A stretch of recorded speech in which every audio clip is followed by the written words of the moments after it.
Hello, welcome to the conversation here on New Central Television. This is the program where we bring you up to speed with all the regular updates happening on the political scene in Africa. I am Gbenga Aborowa. And I am Rita Omodia. Yesterday we had the Kenyan elections, and today we'll also be discussing about the situation in Kenya, where Kenyans are waiting anxiously for the results of yesterday's presidential election after a largely peaceful poll, with low turnout pointing to growing frustration with the political elite. And we will also be discussing the arrest of former head of the presidential party at the Democratic Republic of Congo, Jean-Marc Kabul, for insulting the head of state, damaging imputations and defamation. And another development, United States Secretary of State Anthony Blinken arrived in Congo's capital, Kinshasa, on Tuesday, continuing his three-nation tour of Africa. Interesting times in Africa politically, and I'm surprised at the turnout in Kenya. Low voter turnout. Yeah, low voter turnout, but even with the IEBC, there was a percentage, about 60% of people actually came out to vote. You would expect that more people would have come out looking at 2017. Yes. What is at stake, the character of the leading candidates. And I think Kenya is also expecting a lot from the IEBC. Oh, yes. With the Kim's Kit, irregularities with the printing process and all that. But that's what we'll be discussing today on the conversation. And it's interesting because before the elections, we did talk about Kenya a few times on the conversation. And most of our analysts would, they were giving the IEBC thumbs up. Yeah, I think they were being hopeful. So it's a minus for IEBC if they didn't live up to expectations of the people. We'll definitely look at that in detail today, because our first story is on Kenya, where Kenyans on Tuesday voted in a presidential election against a backdrop of economic hardship and growing disenchantment with the political elite. Preliminary results from Kenya's presidential election have shown a tight race between the two main candidates, Deputy President William Ruto and veteran opposition leader, former Prime Minister Rita Odinga. Tuesday's election was an important test for stability in East Africa's biggest economy, where two of the last three elections led to bloodshed and disputes over accusations of rigging, logistical delays, and a failure of the identification kit in some parts of the country, where some of the irregularities recorded from the election. The winning candidate must get 50% plus one vote.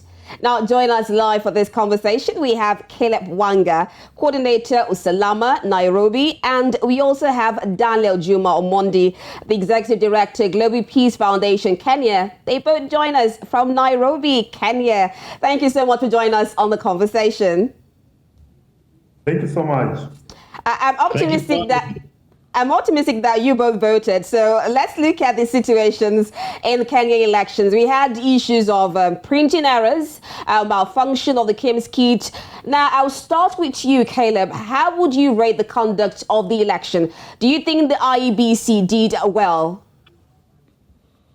Okay, thank you so much. First of all, for this opportunity to talk to the Conversation Television. In terms of rating IEBC, I can give them possibly 50% performance. Yeah, because at certain point things seems to be working. At a certain point things to be still facing some very serious challenges. And just the way you have said it, you realize that we have errors in the ballot papers, causing certain regions elections to be suspended. So there are a myriad of challenges, some real, some imaginary, but definitely in certain aspects, things are also running well, because the way elections ran yesterday, for the places where it was conducted, wonderful, people turned up, but remember, we have also low voter turnout based on a series of reasons that possibly we could get an opportunity to discuss as we continue the conversation. Thank you very much, Caleb. I'd like to bring in Daniel. Daniel, I remember talking to you here yesterday during the course of our broadcast, and you said, the Kim system did not recognize your biometrics. Now, the Independent Electoral and Boundaries Commission chairperson says that 14 million out of the 22 million registered voters, they cast their vote in yesterday's polls. This is including those who voted manually. How would you describe the turnout in this election? And would you say a lot of people that didn't vote was as a result of inadequacies caused by IEBC and the KIM system? Or they were just not interested? Yeah. Thank you. And it's nice to see Mr. Wanga here also. He's somebody I know. Yes, as I told you yesterday, I was not able to vote because my details were not in the KIMS kit. And the presiding officer at the station refused to use the manual. Later on, I think they were persuaded to be able to use the manual. And I think this was late in the day, and I did not go back to vote. This may have had an effect in the low voter turnout, because I'm trying to imagine the number of people who were turned away in the villages, the interior, who did not have the opportunity to even to be able to complain.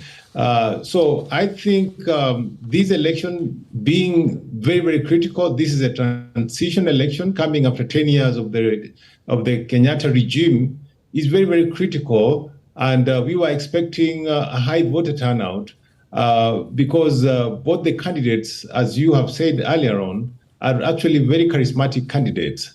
So we expected a turnout of maybe more than 80%. But unfortunately, as at yesterday in the evening, I think we will, if the turnout reaches 65%, that will be all. But right now we're looking at turnout of around 60%, which is very, very low. And also, if you look at central Kenya, where they call Mount Kenya region, which is the region where the current president comes from, the turnout is quite low, actually. What would you say is responsible for this low voter turnout?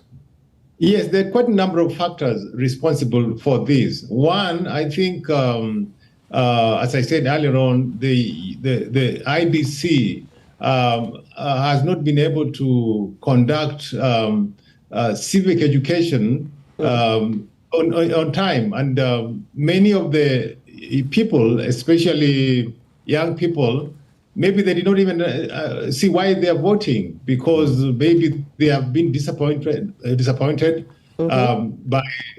by the government, and so they did not know why they're coming to vote. They didn't know why they come to vote in the first place. Yeah, you're saying something. Go ahead. All right, I want to hear from Caleb on this. Now, you talk about lack of civic education for the youth as a possible reason for the voter turnout. You also talked about the fact that the manual register was not used, despite the fact that the court said that it should be used alongside with the digital process for the election. So, Caleb, what's your thoughts on this?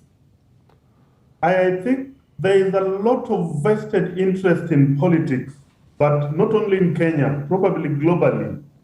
Yeah, courts have been giving very contradictory orders.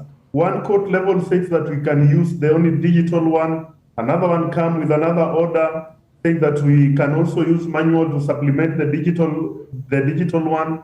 So a lot of vested interest in the electoral process.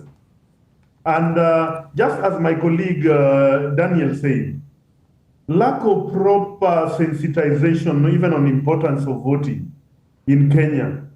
And with the conduct of electoral officials also, you realize that somebody cannot be identified digitally using the KIMS kit, but the electoral official deliberately refuses to allow such a person to vote instead of cross-checking on the manual register.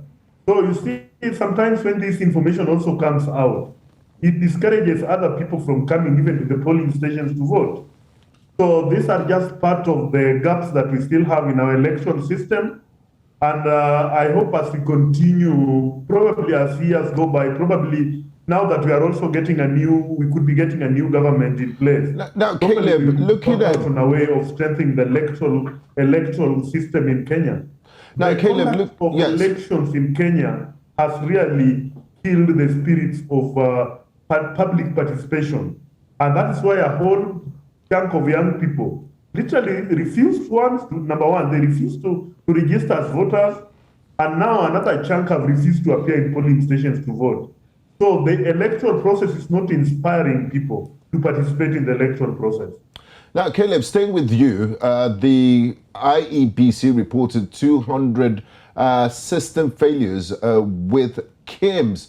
Do you think this, alongside other difficulties, irregularities that you mentioned earlier, might lead to litigation? And I do understand that both candidates did commit to respecting the decisions of the voters and accepting the results. But with all these things that we're seeing, do you think we might be seeing law cases come up once the results is announced? That will easily come, because sometimes it's not even the common Kenyans that miss their names on the voter register. Even one of the presidential candidates missed his name. It had to be retraced manually so that he was able to vote. The electoral process is not inspiring a lot, and this definitely, as you have said, could lead to a lot of cases in court regarding the credibility of the electoral process itself. You remember the Electoral Commission Chairman, Mr. Chebukati, before elections, he repeated several times that they are ready to conduct the elections. And then all of a sudden, a lot of machines crumbling in the midst of electoral process. This really erodes the confidence of the public in the electoral process. And possibly, these are the things that we need to deal with as time goes by. Okay, Caleb, I want to look at the other side of the elections now in terms of security. About 150,000 officers were reportedly deployed to ensure the safety of the election. It was also reported that Nakuru East MP, that is David Kigaria, was also arrested for allegedly fighting at a polling station. Now, I want you to talk more about this and your evaluation of security presence at the election. Yeah, Daniel, please, sorry. Process. Sorry, yeah, I'd like to hear from Daniel, please. Okay. Thank you. Just like, previously we have had, of course, skirmishes during elections. Elections, because of their emotiveness in nature, usually, we have especially crooked politicians who abuse the process to be able to take advantage of the voters. And just like you have rightfully said, yesterday, Mr. Gikaria was arrested, for fighting in the polling station. He was released today on a 50,000 police bond. Yesterday, also, we had in Kiminini constituency, we have the member of parliament for Kiminini. He killed a personal assistant of his opponent. I don't know what they were fighting over, but he was. The police are looking for him as we speak. The conduct of the campaign until yesterday was fairly peaceful. We did not have many skirmishes before during the electoral period. Like you said, the police have been really on alert. The Minister for Security, Mr. Fred Matiang'i, promised that this election will be safe, and he assured the Kenyan people that they will be safe to be able to vote. As you know, 2007, 2008 happened basically because of the lapse in security. We did not have a government presence to be able to stop whatever was going on in the Rift Valley. But this particular one, I want to applaud the Interior Ministry for coming up to ensure that people are voting safely. Even as we speak, the ballots are being counted. The policemen have been there making sure that these ballot boxes are safe. And we do not foresee any major security problem during this election. Yeah. But it's not yet over. And you hope that when the results are announced, that the peace is still kept. Now, Caleb, still talking about security issues. Incumbent MP Didmus Barasa is reported to currently be on the run after he allegedly shot and killed Brian Olunga, the aide of his rival in the Kimili race. My question is this: why is it that in Africa, elections are a civic exercise?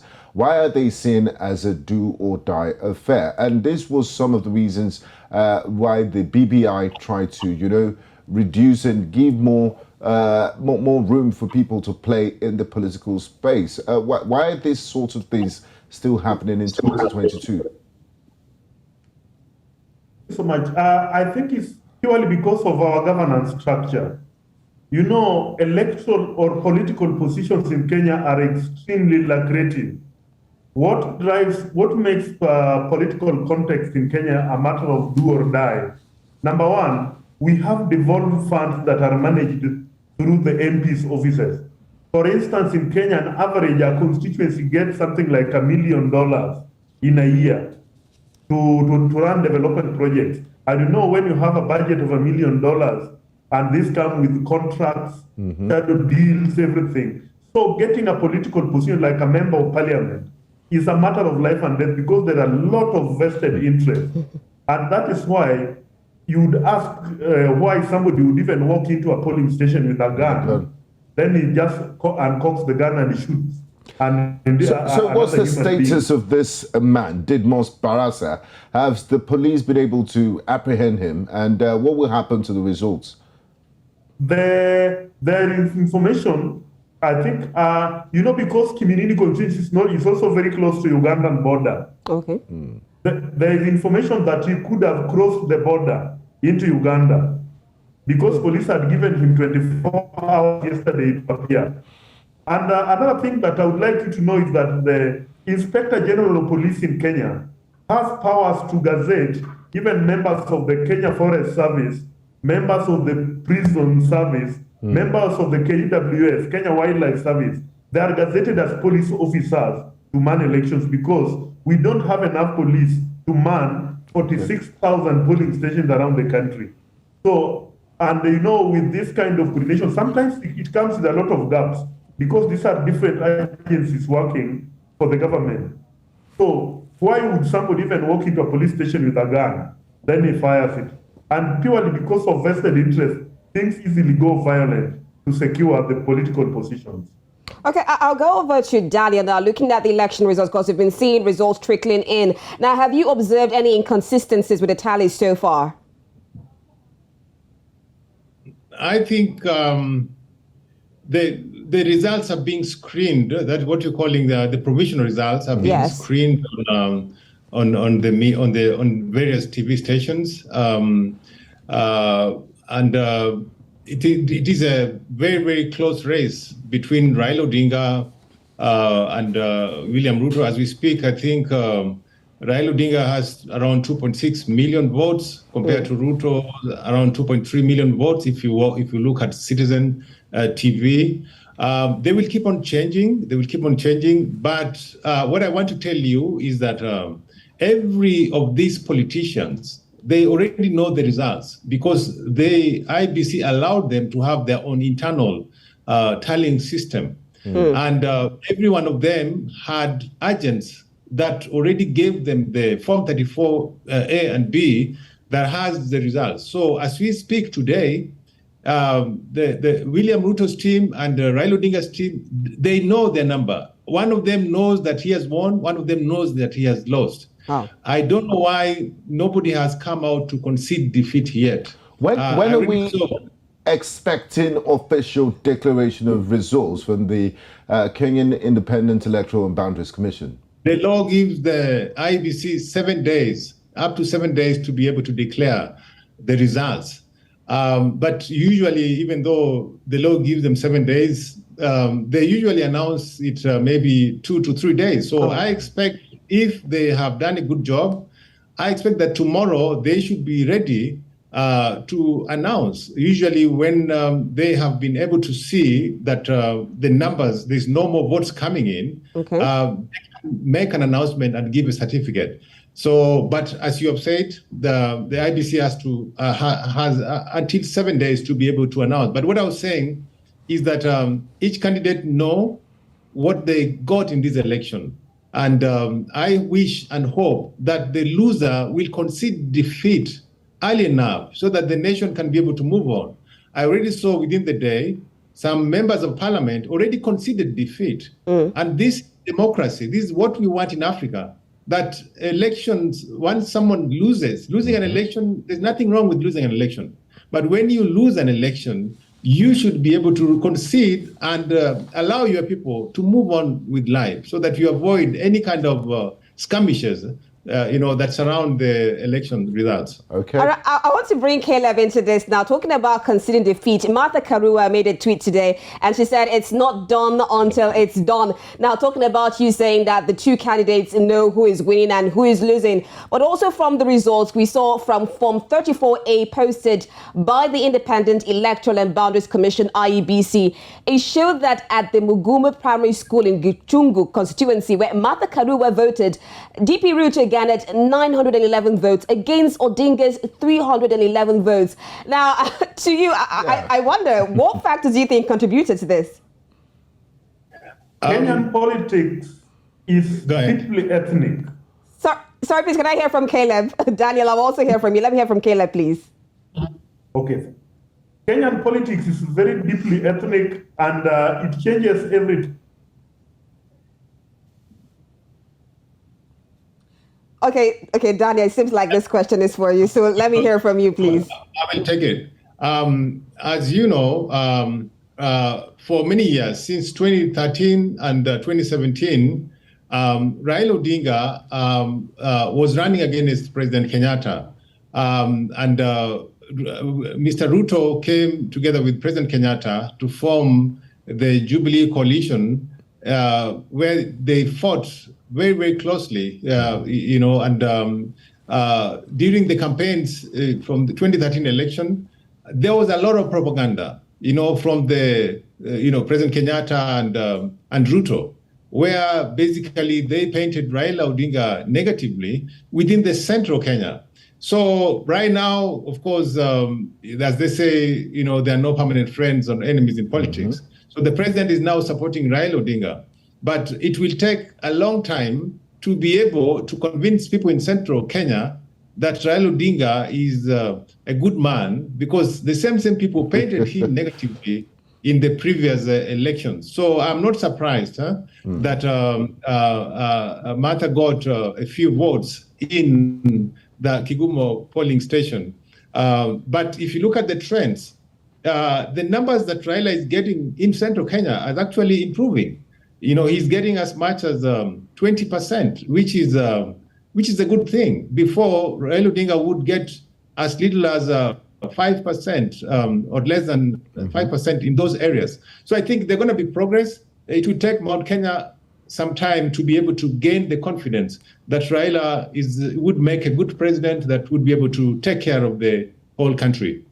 Now, Daniel, looking at the initial list of candidates that threw their heart into this presidential race, it was 17, and the IEBC, after screening, trimmed it down to 4. Is it a good thing for Kenya's democracy, or they just, they're saving the electorates, that's making their choices easier for them? What was the criteria for the screening, and is it better to have a more streamlined number of candidates? I think it is. If you ask me, I think it is better, even though the Constitution gives everybody the right to be able to run for office. But they have been given stringent regulations, for you to meet, including collecting thousands of signatures and having copies of their IDs. So you must have a lot of money to be able to do that exercise. If you don't have presence in the whole country, then you cannot be able to meet that kind of stringent requirement that the IBs came up with. I think this is good because we have had, previously, we have had candidates who just vie for the sake of vying. They know they don't have a chance, they don't stand a chance, but they just vie just to advertise their names.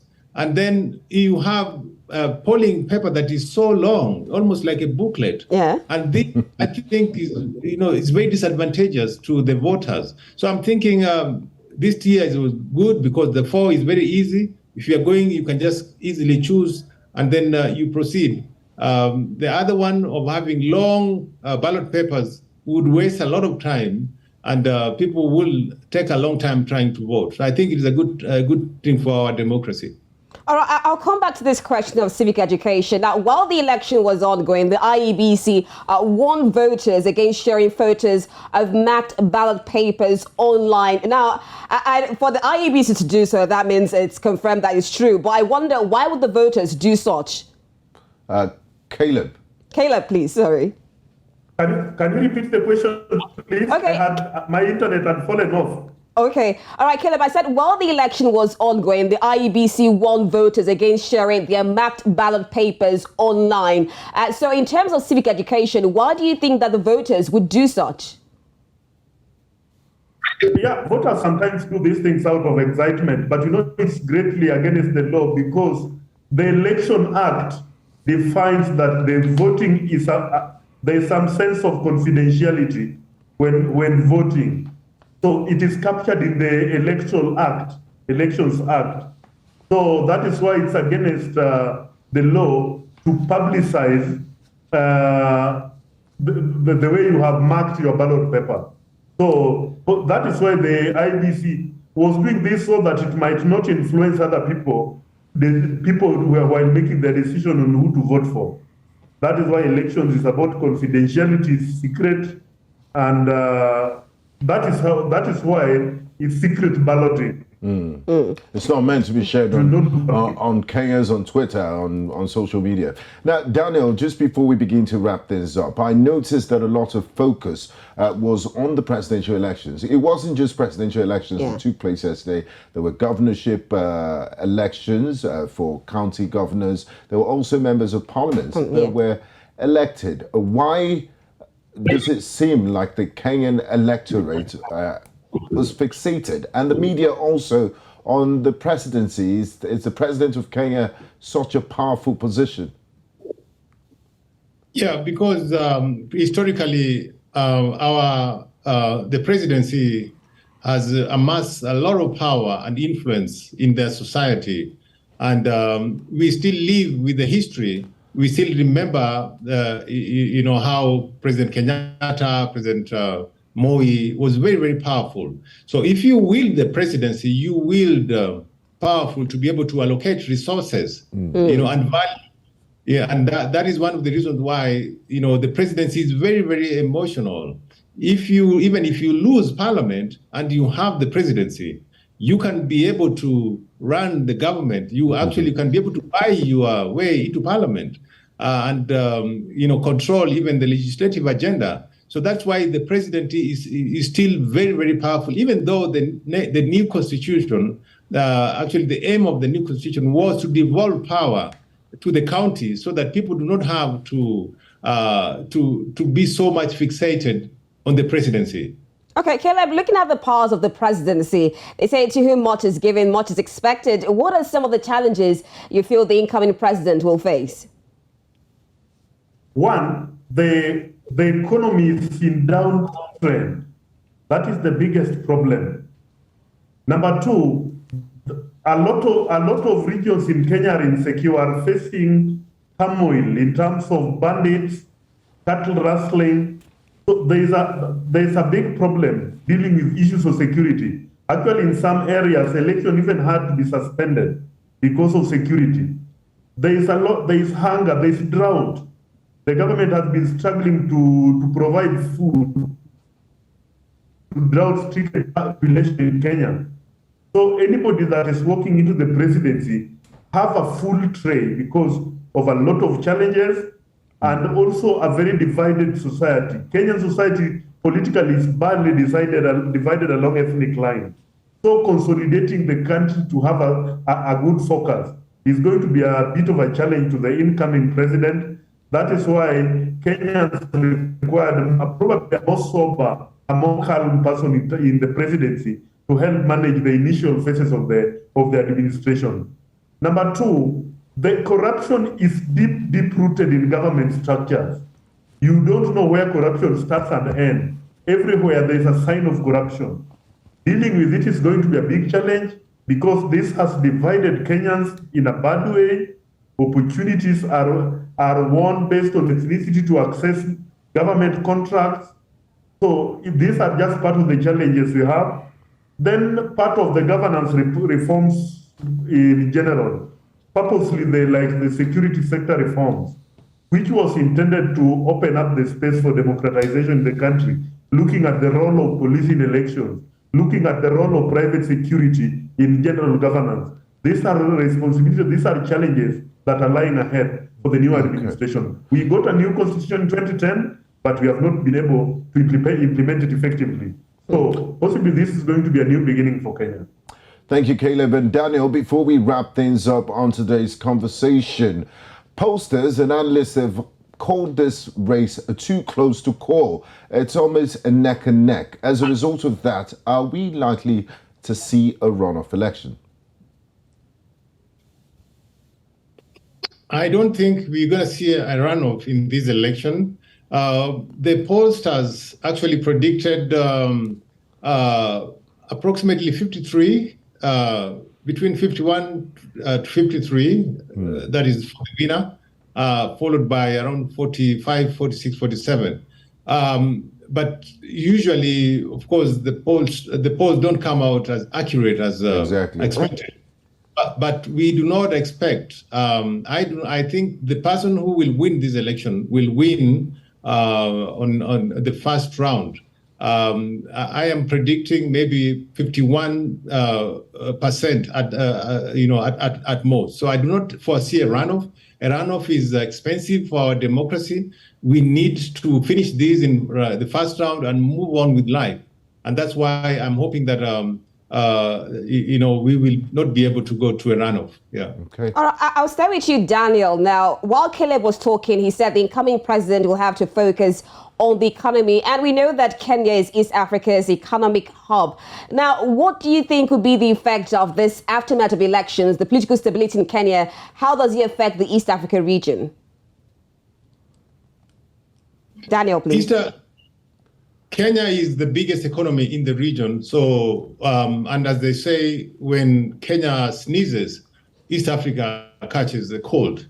When we have had, in previous elections, whenever we had skirmishes, post-election skirmishes, there was a lot of problems in terms of supply going into Uganda and into the other countries. So, and that is one of the reasons why, the regional, governments are really, really concerned about what's happening in Kenya. We have seen in this election, the observers are coming from East Africa. President Kikwete is here. All over from Europe, they're all here because they understand the importance of Kenya in this region. And that is one of the reasons why we are working in tandem with the private sector. Everybody has really, really been working hard to ensure that the problem that we witnessed in 2007, 2008 never happens again. 2007, 2008 happened because we were not prepared. But this time, the private sector worked closely with the security, with government, to ask the people to keep the peace, go vote, and wait for the results at home. And when the results come, accept the results, because all the candidates are our people. They are all people who have known. One of them is the current deputy president. Another one is the former prime minister. So whoever is elected president should be acceptable to anyone. And the biggest gift we'll give to the Kenyan people and the region is that this election will again assert Kenya as a powerhouse in democracy. We do not fight people because of opposing with us. We do not jail opponents.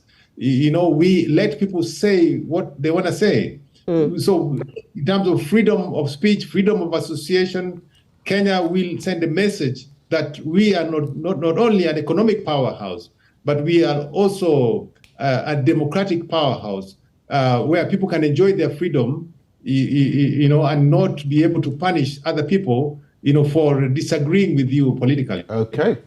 Thank you very much, gentlemen, Caleb Wanga and Daniel Juma Omondi, for joining us on the conversation today to discuss the Kenyan elections. We do appreciate your time, your insights, and your contribution to the program.